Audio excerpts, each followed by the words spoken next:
بسم اللہ الرحمن الرحیم الرحمن علم القرآن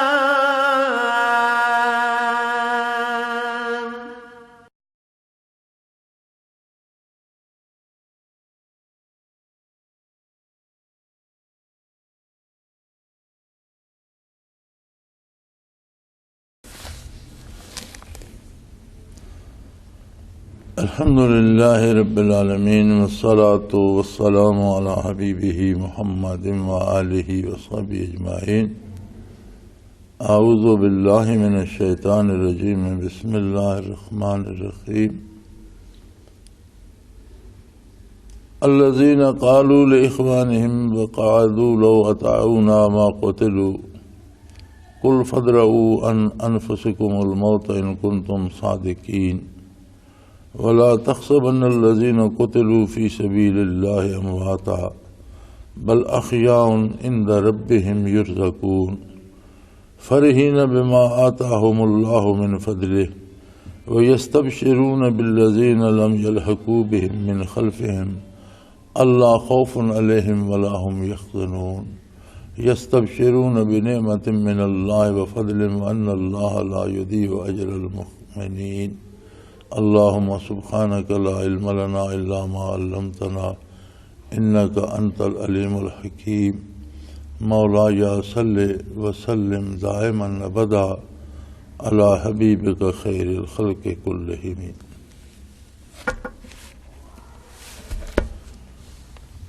منافقین کی بات ہو رہی تھی پچھلی آیت کریمہ میں، اور ارشاد باری تعالیٰ تھا کہ یہ مشکل حالات یا تکالیف جو آتی ہیں تو ان کا ایک یہ بھی نتیجہ ہوتا ہے کہ کھرا اور کھوٹا الگ ہو جاتے ہیں۔ اللہ کریم قادر ہیں، وہ اپنے نبی کو بذریعہ وحی بتا دیں، نام لے کے بتا دیں، گن کے بتا دیں، اور یقیناً اللہ نے حضور صلی اللہ علیہ وسلم کو بتا بھی دیا۔ اس کے باوجود منافقین بھی کہہ تو سکتے ہیں جی نہیں ہم کھرے مومن ہیں، ہمیں خواہ مخواہ کہا جا رہا ہے۔ چنانچہ نبی کریم صلی اللہ علیہ وسلم نے تو کسی کا نام لے کر اعلان نہیں فرمایا، لیکن جب مقابلہ ہوا میدان کارزار میں اور سامنے موت نظر آئی تو میدان سے بھاگ کھڑے ہوئے اور پہچانے گئے، خود کو الگ کر لیا، اور اس قابل بھی نہ رہے کہ وہ کہہ سکیں کہ ہمارا نام خواہ مخواہ لیا جا رہا ہے۔ تو فرمایا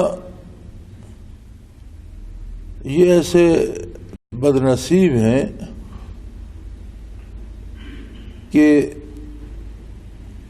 اپنے بھائیوں کی نسبت یا اپنے رشتہ داروں دوستوں کو کہتے ہیں کہ اگر تم بیٹھے رہتے اور ہماری بات سنتے، جہاد میں شریک نہ ہوتے، حضور اکرم صلی اللہ علیہ وآلہ وسلم کے ساتھ میدان کارزار میں نہ جاتے، لو اطاعونا ما قتلوا، اگر ہماری بات مانتے تو تم قتل نہ ہوتے، تم تو گئے اور مارے گئے، اور ہم تو پہلے کہہ رہے تھے کہ یہ اس لشکر کے ساتھ لڑنا یہ جنگ نہیں، خودکشی ہے، اپنے آپ کو مارنا ہے۔ تو اللہ کریم نے فرمایا کہ یہ جواب دیجئے، قل فادرؤوا عن انفسکم الموت ان کنتم صادقین، اگر تم اپنے دعوے میں سچے ہو کہ تمہارا ساتھ دیتے، تمہاری بات مانتے تو یہ قتل نہ ہوتے، تو تم خود کیوں مرتے ہو؟ آخر تم میں سے بھی تو کوئی نہ کوئی موت کی نظر ہو رہا ہے، اور تم بھی تو مر رہے ہو۔ جو جنگ میں نہیں جاتے کیا وہ نہیں مرتے؟ تو تم کیوں مر رہے ہو؟ اپنے آپ سے، اپنی جان سے تو موت کو دور کرو، اپنے آپ کو تو موت سے بچاؤ۔ اگر تم اپنے دعوے میں سچے ہو تو پھر تو تمہیں نہیں مرنا چاہیے، لیکن مر تو تم بھی رہے ہو۔ دراصل فلسفہ موت و حیات جو ہے بات اس پہ ہو رہی ہے۔ موت کیا ہے؟ عام آدمی کی نظر میں یا جو عام ایک رویہ ہے وہ یہ ہے کہ موت شاید کوئی خاتمہ ہے زندگی کا اور بات ختم ہو گئی. موت زندگی کا خاتمہ نہیں ہے. زندگی کے مختلف حصے ہیں کہ ارواح تو ازل میں بن گئیں اور عالم امر میں زندہ ہیں. زندگی کا ایک حصہ ہے. شکم مادر میں منتقل ہوتی ہے روح تو جتنا عرصہ ماں کے پیٹ میں رہتی ہے وہ بھی زندگی کا ایک حصہ ہے. وہ غذا کھاتی ہے, وجود بڑھتا رہتا ہے. دنیا میں پیدا ہوتے ہیں تو یہ بھی زندگی کا ایک اس سے اگلا حصہ ہے. دنیا سے عالم برزخ میں جاتے ہیں تو یہ ایک اور حصہ شروع ہو جاتا ہے زندگی کا. پھر میدان حشر میں ساری خلق خدا جمع ہوگی. عرصہ محشر بھی زندگی کے حصوں میں سے ایک حصہ ہے. پھر وہاں جب فیصلہ ہوگا اہل جنت جنت میں جائیں گے, اہل نار دوزخ میں جائیں گے, تو حقیقی زندگی وہاں سے شروع ہوگی جو کبھی ختم نہ ہوگی. یہ زندگی کی منزل ہے اور اس سے کسی کو مفر نہیں. کوئی مومن ہے یا کافر, کوئی نیک ہے یا بدکار, کوئی پڑھا لکھا ہے یا ان پڑھ, اسے زندگی کے ان مراحل سے گزرنا ہے. اب اگر کوئی کہتا ہے کہ جہاد پہ جاتے ہو اور مارے جاؤ گے, تو جو جہاد پہ نہیں جاتے کیا وہ موت سے دوچار نہیں ہوتے؟ جو زندگی کے ان تمام مراحل کو سمجھ کر اگلے مرحلے کی تیاری کرتے ہیں, اللہ جل شانہ اور اس کے حبیب کی اطاعت کرتے ہیں خلوص دل کے ساتھ, صدق دل کے ساتھ, تو ان کے لیے موت یا ما بعد الموت یا برزخ یا میدان حشر کوئی مسئلہ نہیں ہے. بلکہ وہ زندگی میں بھی محترم ہوتے ہیں, انہیں اللہ کی طرف سے عزت نصیب ہوتی ہے, احترام نصیب ہوتا ہے. ان کی موت بھی آبرومندانہ ہوتی ہے. برزخ میں بھی وہ انہیں خوشی اور مسرت نصیب ہوتی ہے. میدان حشر میں بھی انہیں حضور نبی کریم صلی اللہ علیہ وآلہ وسلم کے لوائے حمد کے زیر سایہ جگہ نصیب ہوگی اور جنت میں داخلہ نصیب ہوگا اور ہمیشہ ہمیشہ کی امن اور خوشی اور مسرت نصیب ہوگی. لیکن جو زندگی میں اطاعت الہی سے یا ایمان باللہ سے یا نبی کریم صلی اللہ علیہ وسلم کی اطاعت سے محروم رہتے ہیں, وہ اپنے کیے کا انجام پاتے ہیں. اب ان کے لیے جو دشواریاں جو مصائب ہیں وہ زندگی میں بھی بن جاتے ہیں. اور یہ کوئی عجیب بات نہیں, کوئی بدکار دنیا میں بھی پرسکون نہیں رہ سکتا. موت اور اسے بے آبرو کر دیتی ہے, اور مرنے کے بعد برزخ کے عذاب اور قبر کے عذاب الگ ہوتے ہیں. پھر اس کے بعد میدان حشر کی رسوائی اور اس کے بعد جہنم کے عذاب. اللہ اس سے پناہ میں رکھے اور ہر مسلمان کو حقیقی ایمان عطا فرمائے. ایمان کیا ہے؟ ایمان نام ہے نبی کریم صلی اللہ علیہ وسلم پر اعتبار کرنے کا, اعتماد کرنے کا. اس یقین کا نام ایمان ہے کہ حضور نے جو فرمایا ہے وہ سچ ہے. آپ نے فرمایا میں اللہ کا رسول ہوں, یہ سچ ہے. آپ نے فرمایا اللہ واحد ہے لا شریک ہے, سچ ہے. آپ نے فرمایا قیامت ہے, سچ ہے. آپ نے فرمایا عذاب و ثواب ہے, سچ ہے. اور آپ نے فرمایا کہ یہ کرو اور اس کام سے رک جاؤ, یہ بھی سچ ہے. یہ سچ ثابت کرنا پڑے گا, تب پتہ چلے گا کہ ہمیں حضور پر اعتماد ہے. دعویٰ تو ہر ایک کا ہے کہ مجھے نبی کریم صلی اللہ علیہ وسلم پر اعتماد ہے, لیکن اس دعوے کا پتہ تب چلتا ہے کہ جب حضور فرماتے ہیں اس دروازے سے مت نکلو, اس دروازے سے نکلو. تو ہم یہ دروازہ چھوڑ دیتے ہیں، اس سے نکلتے ہیں، تو پتہ چلتا ہے کہ ہمیں حضور کی بات پر اعتماد ہے، اس دروازے سے نکلنا ہمارے لیے یقیناً نقصان دہ ہے، تب حضور نے روک دیا، اور جہاں سے گزرنے کا حکم دیا ہے وہ یقیناً ہمارے لیے امن کی جگہ ہے۔ لیکن ہم اگر حضور کے حکم کے خلاف کرتے ہیں تو ہم کہتے ہیں کہ ہمیں حضور پر اعتماد ہے، لیکن اندر سے ہم مانتے نہیں۔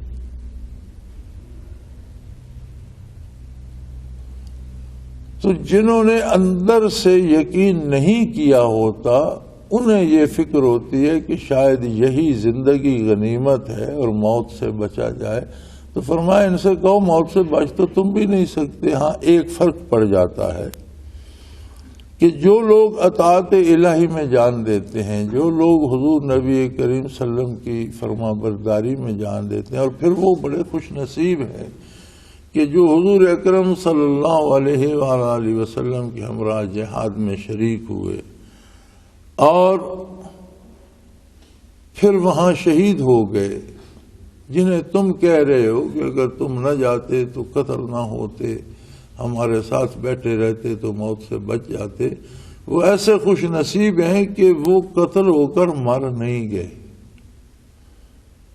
یعنی یہ فلسفہ حیات وہاں جا کر، کارگہ الفت میں جا کر شہید ہونے سے، اللہ کی راہ میں جان دینے سے، یہ فلسفہ اس طرح بدل جاتا ہے کہ وَلَا تَحْسَبَنَّ الَّذِينَ قُتِلُوا فِي سَبِيلِ اللَّهِ أَمْوَاتًا، جو اللہ کی راہ میں قتل ہوتا ہے اس کے بارے یہ سوچو بھی نہیں کہ وہ مر گیا۔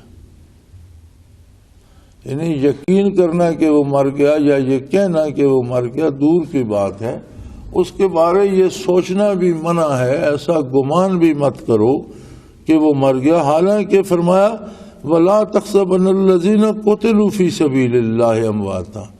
اب قتل کا جو ہے صدور یہ وجود پہ ہوتا ہے، گولی لگتی ہے، تلوار لگتی ہے، کوئی ہتھیار لگتا ہے، بندہ اس سے مر جاتا ہے، سینہ پھٹ جاتا ہے، گردن کٹ جاتی ہے۔ آج کل کے اوزاروں سے ایسے ہتھیار ہیں کہ جسم کے پرخچے اڑ جاتے ہیں۔ تو قتل ایک ایسا لفظ ہے جس سے ہمیشہ بدن میں تباہی آتی ہے اور آدمی موت سے دوچار ہوتا ہے، ورنہ تو بیمار ہو کر مر جاتا ہے، اسے کوئی قتل نہیں کہتا۔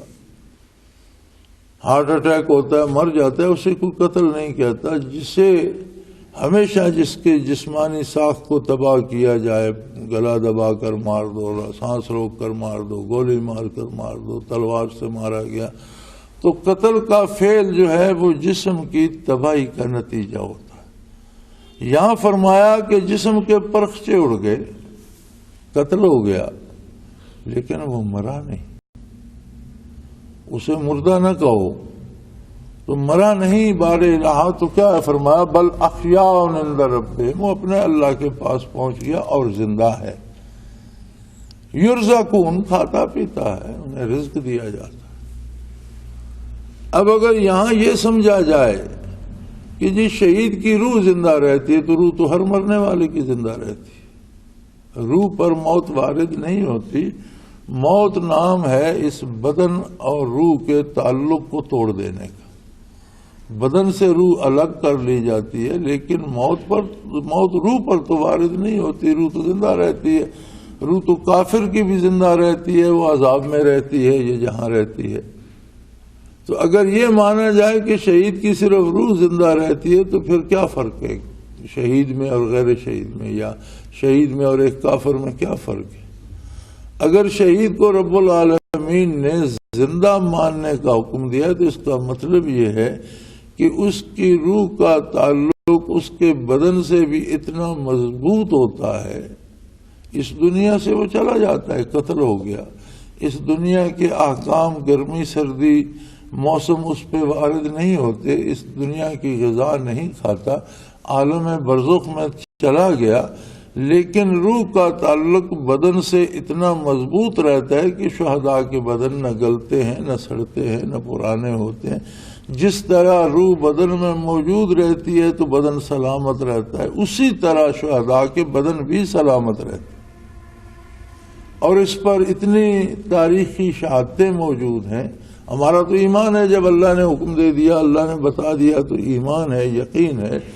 لیکن تاریخی شہادتیں بھی اس پر اتنی موجود ہیں کہ صدیوں بعد بھی شہداء کے وجود جب قبروں سے نکالے گئے تو وہ تر و تازہ تھے.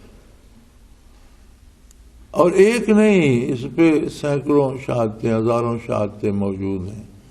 تو فرمایا وَلَا تَحْسَبَنَّ الَّذِينَ قُتِلُوا فِي سَبِيلِ اللَّهِ أَمْوَاتًا، جو اللہ کی راہ میں شہید ہو گئے انہیں مردہ نہ سمجھو، اور اس بات کا دکھ نہ کرو کہ میرا بھائی وہ مارا نہیں گیا. جو شہید ہوا اور اللہ کی راہ میں اسے موت آئی، احیاء، وہ زندہ ہیں اپنے رب کے پاس، یرزقون، رزق دیے جاتے ہیں، کھاتے پیتے ہیں. فرحین بما آتاہم اللہ من فضل، اور اللہ نے جو ان پر انعامات کیے ہیں اس سے بہت خوش ہوتے ہیں. وَيَسْتَبْشِرُونَ بِالَّذِينَ لَمْ يَلْحَقُوا بِهِم مِّنْ خَلْفِهِمْ، اور جو لوگ پیچھے دنیا میں رہ گئے وہ ان کے لیے بھی تمنا رکھتے ہیں کہ اللہ انہیں بھی اس سعادت سے سرفراز کرے، وہ بھی شہید ہوں، اور اس دائمی زندگی کی لذتوں کو اللہ ان کے لیے بھی عام کر دے. ان کی تمنا تو یہ، تمہیں منافقین تو کہہ رہے ہو کاش وہ مارا نہ جاتا، اور وہ کہہ رہے ہیں کہ کاش اللہ تمہیں بھی نور ایمان دے اور تم بھی فدا ہو جاؤ اللہ کے دین پر، اللہ کے رسول کے حکم پر، حضور کی اتباع میں، اور اللہ تم پر بھی یہ مہربانی فرمائے. لا خوف علیہم ولا هم یحزنون، شہداء کے لیے نہ خوف ہوتا ہے اور نہ کوئی دکھ ہوتا ہے، نہ انہیں گزری ہوئی بات کا دکھ ہوتا ہے، نہ آئندہ سے خوف ہوتا ہے، بلکہ یستبشرون بنعمت من اللہ وفضل وان اللہ لا یضیع اجر المؤمنین، بلکہ وہ خوش ہوتے ہیں اللہ کے انعامات سے اور اس کی مہربانیوں سے، اور اللہ ایمان والوں کا اجر ضائع نہیں فرماتا. ایک فلسفہ ہی نیا دے دیا قرآن حکیم نے شہادت کا. اور شہید صرف وہ ہوتا ہے جسے اللہ پر، اللہ کے رسول صلی اللہ علیہ وسلم پر کامل اعتماد ہوتا ہے، اور حضور کی اطاعت میں، حضور کے اتباع میں، اور حضور کے احکام کے نفاذ کے لیے جان دیتا ہے. ہر مرنے والا شہید نہیں ہوتا. شہید وہ ہوتا ہے جو حضور صلی اللہ علیہ وسلم کی اطاعت میں جان دیتا ہے. تو یہاں تو اب یہ عالم ہے کہ ضیاء الحق مرحوم نے جب وہ حکمران تھے تو اندرا گاندھی نے سکھوں پر فوج کشی کی اور ان کا جو گولڈن ٹیمپل ہے اس پہ چڑھائی ہوئی اور بہت سے سکھ مارے گئے. کافر کے لیے شہید کا لفظ استعمال کرنا جرم ہے، مذاق ہے شہادت کا اور توہین ہے شہادت کی. اب وہ ہندوؤں نے ایسا اپنایا کہ اب ان کا کوئی مارا جائے تو وہ کہتے ہیں یہ جو لڑائی میں مارے گئے، سیاچین وغیرہ پہ مارے گئے، تو آپ ان کی خبریں سنیں تو وہ ان سب کو شہید کہتے ہیں. حالانکہ ان کے ہاں شہادت کا یا حیات بعد الموت کا کوئی تصور ہی نہیں. ان کا تصور تو یہ ہے کہ جو مرتا ہے پھر کسی نہ کسی شکل میں دنیا میں پیدا ہو جاتا ہے. اگر اس کے اعمال اچھے ہوتے ہیں تو کسی امیر کے گھر پیدا ہو جاتا ہے، اور برے اعمال ہوتے ہیں تو کسی جانور کی شکل میں، کتے گدے چوہے کی شکل میں پیدا ہو جاتا ہے. پھر ایک عقیدہ ان کا یہ بھی ہے کہ کچھ روحیں جو ہیں وہ مرنے کے بعد چوہوں کی شکل میں رہتی ہیں جب تک انہیں دنیا میں بھیجا نہیں جاتا، تو کچھ عرصہ انہیں تو چوہوں کے ایسے مندر بنے ہوئے ہیں جن میں لاکھوں چوہے دودھ پی رہے ہیں، پل رہے ہیں، تو وہ سمجھتے ہیں کہ یہ ہمارے مرنے والوں کی روحیں ہیں جو ان چوہوں میں پھر رہی ہیں، اور پھر انہیں دنیا پہ بھیجا جائے گا. وہ آخرت کے، قیامت کے، جنت دوزخ کے قائل نہیں، بلکہ وہ اواگون یعنی ریکارنیشن، یعنی بار بار پیدا ہونے کا عقیدہ ہے ان کا، کہ پھر بندہ اسی دنیا میں آتا ہے اور پھر مرتا ہے، پھر واپس اسی دنیا. تو اس میں شہادت کا کیا مطلب ہوا؟ یعنی وہاں تو کوئی تصور ہی نہیں ان کے پاس. یہ تو عقیدہ ہی اسلام کا ہے. اور اب جب دو مسلمان آپس میں لڑ پڑتے ہیں تو اب نیا مسئلہ کھڑا ہو جاتا ہے کہ ان دونوں میں شہید کون ہے. جیسے آج کل ہماری فوج بھی لڑ رہی ہے اور اس کے ساتھ سول کے لوگ بھی لڑ رہے ہیں، نمازیں وہ بھی پڑھتے ہیں، نمازیں وہ بھی پڑھتے ہیں، کلمہ وہ بھی پڑھتے ہیں، کلمہ وہ بھی پڑھتے ہیں، تو ایک دوسرے کو مار بھی رہے ہیں. فوجی کہتے ہیں فوجی شہید ہو گئے اور اتنے جو تھے تخریب کار یا انہیں کچھ عسکریت پسند یا دہشت گرد یا جو نام بھی دیں وہ ہلاک ہو گئے. ان سے پوچھو تو وہ کہتے ہیں ہمارے اتنے شہید ہو گئے اور اتنے فوجی مارے گئے، ہلاک ہو گئے. اب اس کا فیصلہ کون کرے گا؟ اس کا فیصلہ وہی کرے گا جس کی عدالت میں جائیں گے کہ کون اس کی ذات کے لیے، اس کے دین کے نفاذ کے لیے، حق کے نفاذ کے لیے، کون اتباع رسالت کے لیے اور حضور صلی اللہ علیہ وسلم کا حکم مانتے ہوئے خلوص دل کے ساتھ لڑ کر موت سے ہمکنار ہوا اور شہید ہوا، اور کون محض افراتفری میں مارا گیا جسے نہ کوئی دین سے غرض ہے، نہ حق سے، نہ سچائی سے. تو ویسے سادہ سا ایک اصول بھی ہے کہ شہادت ہوتی ہے ظلم کے خلاف لڑنے میں، عدل کے نفاذ کے لیے. مظلوم شہید ہوتا ہے جو حق کی اطاعت کے لیے لڑ رہا ہے، اور جو کفر کی یا بے دینی کی ترویج کے لیے یا بے حیائی کی ترویج کے لیے لڑ رہا ہے، اس نے شہید کیا ہونا. میرے خیال میں یہ فیصلہ بڑا اچھا ہو جاتا ہے میدان کربلا میں کہ دونوں طرف لڑنے والے کلمہ گو تھے.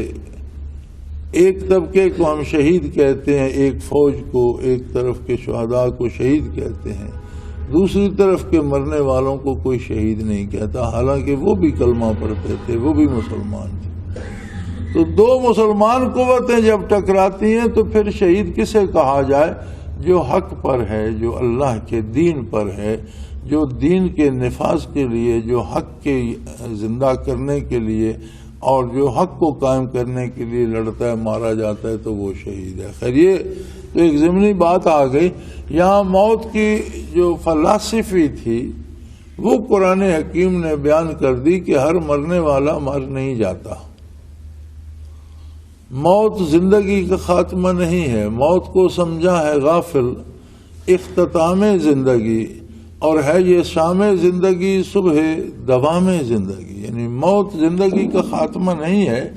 جب آپ مرتے ہیں تو ایک نئی صبح زندگی کی طلوع ہو جاتی ہے جو دائمی زندگی ہے، جسے ختم ہونا ہی نہیں.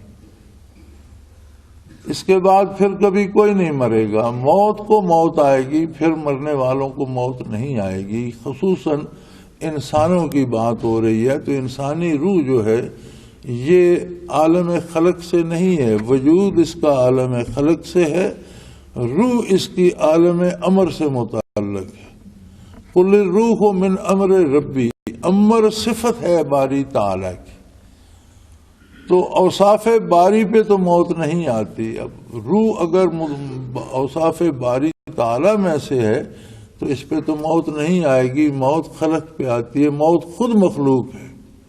الذی خلق الموت والحیات، موت خود مخلوق ہے، غیر مخلوق کو وہ احاطے میں نہیں لے سکتی. تو موت بدن سے روح کا رشتہ توڑ دینے کا نام ہے. لیکن جو شہید ہوتے ہیں ان کا رشتہ عام آدمی کی طرح توڑا نہیں جاتا، بلکہ وہ زندہ رہتے ہیں. اور روح کا رشتہ بدن سے بھی ایسا رہتا ہے کہ بدن بھی ہمیشہ قیامت تک تر و تازہ رہتا ہے، تر و تازہ رہے گا. اور پھر شہادت جو ہے وہ عند اللہ اتنی عظیم نعمت ہے کہ ان کے لیے موت کوئی شدت یا سختی نہیں لاتی، بلکہ ان کا بڑا پرجوش استقبال کیا جاتا ہے. اور ان کے بارے یہ سوچنا بھی حرام ہے. وَلَا تَحْسَبَنَّ الَّذِينَ قُتِلُوا فِي سَبِيلِ اللَّهِ أَمْوَاتًا، اللہ کی راہ میں جو قتل ہوئے ان کے بارے ایسا سوچو بھی نہیں کہ وہ مر گئے. بل احیاء عند ربهم یرزقون، وہ زندہ ہیں اور اپنے رب سے رزق پاتے ہیں، کھاتے پیتے ہیں، اللہ کی نعمتیں انہیں حاصل ہیں. اور فرحین بما آتاہم اللہ، اللہ تعالیٰ جو انہیں رزق دیتے ہیں، جو نعمتیں دیتے ہیں، اس سے بڑے خوش ہوتے ہیں. اور اس کے انعامات سے بڑے خوش ہوتے ہیں. اور یستبشرون بالذین لم یلحقوا بہم من خلفہم، جو ان کے پیچھے رہ گئے ہیں، ان کے دوست، ان کے عزیز و اقارب، ان کے بھائی، وہ تو ان کے لیے بھی تمنا کرتے ہیں کہ اللہ انہیں بھی شہادت سے نواز، کہ انہیں بھی یہ نعمت نصیب ہو، یہ عزت نصیب ہو، یہ احترام نصیب ہو، اور اللہ کے نزدیک ان کی بھی قدر و منزلت ہو. لا خوف علیہم ولا هم یحزنون، کوئی انہیں نہ خوف ہوتا ہے آئندہ کا، نہ گزشتہ کا کوئی دکھ ہوتا ہے. اب اگر شہید جس کا جسم پھٹ گیا، جس کو قبر میں اتارا گیا، جس کی قبر بن گئی، اس پہ مٹی ڈالی گئی، اللہ کریم فرماتے ہیں اسے مردہ نہ کہو، یہ زندہ ہے. اور تاریخی اعتبار سے بے شمار شہادتیں موجود ہیں کہ شہداء کی قبریں ضرورت پڑنے پر کھولی گئی تو وہ تر و تازہ تھے.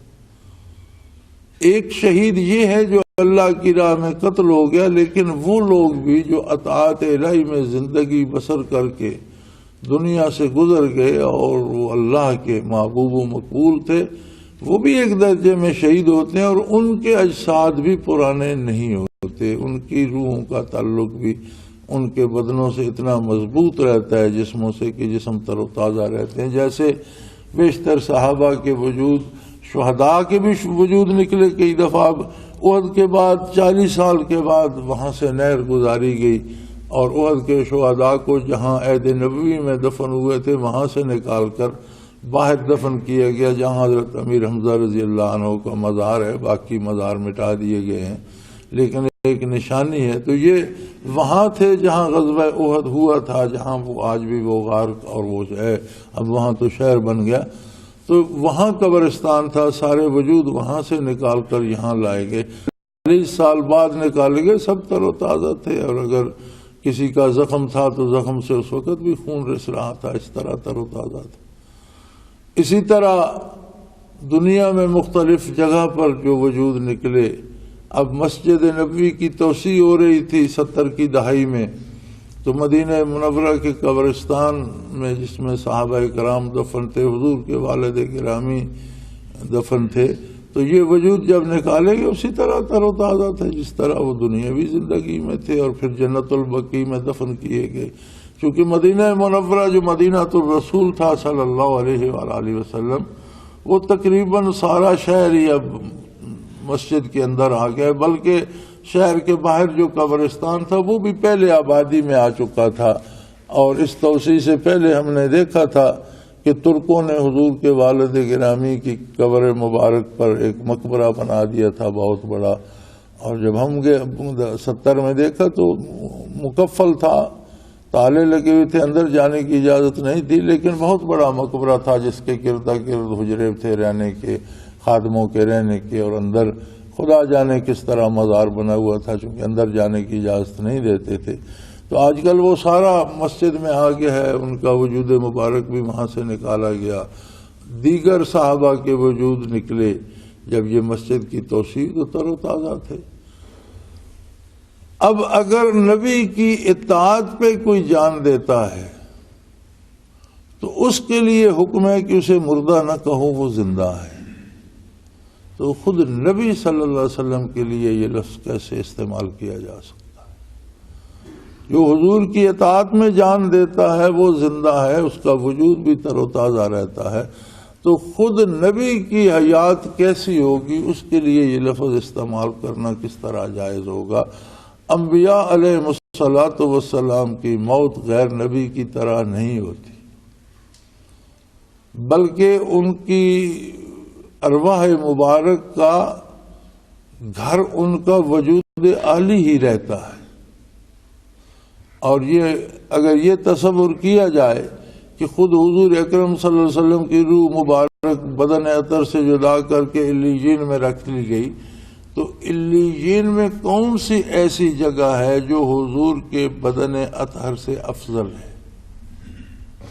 جس طرح حضور کی روح تمام ارواح میں افضل ترین ہے، اسی طرح حضور کا بدن مبارک بھی اللہ کی ساری مخلوق میں افضل ترین ہے.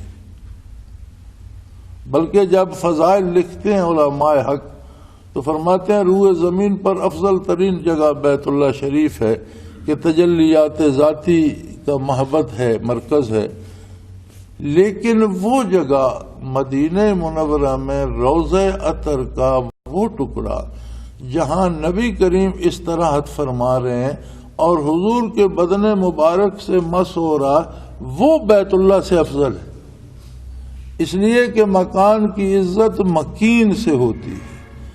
تو حضور کا وجود عالی کائنات میں ساری تخلیق جتنی اللہ کی ہے اس میں افضل ترین ہے، لہذا جو حصہ زمین کا حضور کے بدن مبارک سے مس ہو رہا ہے وہ افضل ترین ہے، بیت اللہ سے بھی افضل ہے۔ تو علیین میں یا تو کوئی ایسی جگہ ماننی پڑے گی جو وجود اطہر سے زیادہ افضل ہو، اور اگر یہ ماننا محال ہے تو پھر شہید کو، ولی کو، صحابی کو تو مرنے کے بعد ترقی نصیب ہو اور ان کی روح اعلیٰ جگہ پر رہے، اور وصال نبوی پر حضور کی روح اعلیٰ جگہ کو چھوڑ کر اس سے کمتر جگہ پہ تشریف لے جائے گی۔ یہ فلسفی اس طرح سے ہے کہ حضور کا دنیا سے انتقال ہوا، اس عالم کے ساتھ جو مادی رشتہ حضور کا تھا وہ منقطع ہوا، حضور برزخ میں جلوہ افروز ہوئے، لیکن آپ پر اس طرح موت وارد نہیں ہوئی جس طرح ماں و شما پہ وارد ہوتی ہے۔ جس طرح اس دنیا میں جلوہ افروز تھے اسی طرح برزخ میں جلوہ افروز ہیں، اور جو ادب حیات دنیاوی میں بارگاہ نبوی کا تھا آج بھی روضہ اطہر کا وہی ادب ہے، اور وہاں آواز بلند کرنا حرام ہے، بے ادبی کرنا، توہین کرنا کفر کے زمرے میں آتا ہے۔ آج بھی روضہ اطہر پہ حاضر ہو کر اسی ادب و اسی احترام سے سلام پیش کیا جاتا ہے۔ سو فرمایا یہ لوگ یستبشرون بنعمت من اللہ وفضل من اللہ لا یضیع اجر المؤمنین، یہ جو لوگ اللہ کی اطاعت کرتے ہیں، رسول اللہ صلی اللہ علیہ وسلم کی اطاعت کرتے ہیں، خلوص دل سے کرتے ہیں، اللہ ان پر بہت مہربانیاں فرماتا ہے، اور اللہ ایمان داروں کا، یقین رکھنے والوں کا اجر ضائع نہیں فرماتا۔ وآخر دعوانا ان الحمدللہ رب العالمین۔ اللہ اللہ اللہ اللہ اللہ اللہ اللہ اللہ۔